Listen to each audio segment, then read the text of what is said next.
ubwana ubundi bubaza Kizimbabwe bubarizaho ntabwo buca heri ni ukugenda uyihetse gusa cyangwa uzi no kuyicuranga. Hari abasore njye mbona bagendana gitari batazi kuyicuranga.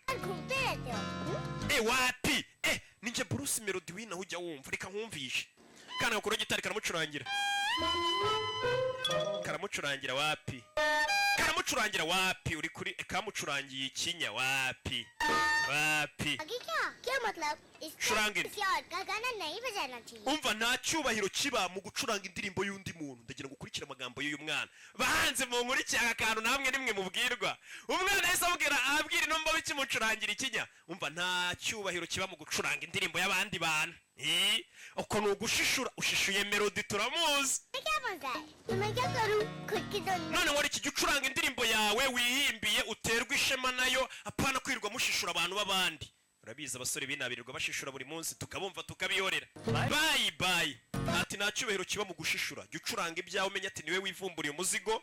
Witwa nde se? Nitwa Junu. We witwa nde? Nitwa Sinu. Ni kakane vuze ngo amaze imyaka 10 nategereje yarakabuze.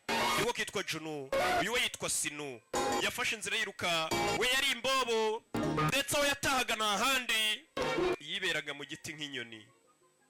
Yiberaga mu kavumo. Umwana yitahira mu kavumo. Yari imbobo icyo gihe. Ajya ku muhanda akajya gucuranga.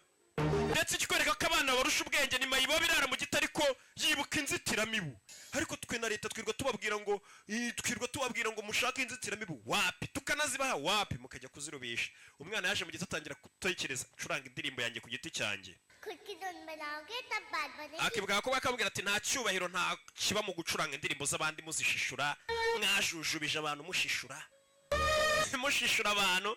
Kana karaje gatangira gucuranga indirimbo yako ari nayo twumvishe kuri telefone umukobwa ari gucuranga. Umwana yabonaga amafaranga yirirwaga ibiraha ninjora akarya ibiraha. Nta muntu wagwa amafaranga ngarenze igiceri cy'icumi cya senkano uri gusabiriza. Kumbe kakana k'agakobwa nako kakundaga ibiraha kubi uyu munsi kazaga kurya ibiraha. Umva mereza ikiraha nto ryigira vuba. Ni iki mwana? Bisa nkaho hari umuntu utegereje oya ntawe mpereza. Uyavayo. Bite. Kureba Junu. Ni iki? Udukomo twawe turi he? Twavunitse ryari? Naguye hasi ejo ndi kwiruka naha turavunika. We nugira ikibazo ubutaje ugenda witonze. Yakirikira wa mwana we. Bahurira kubiraha. Gucurangira indirimbo none naraye ncuranze yanjye se.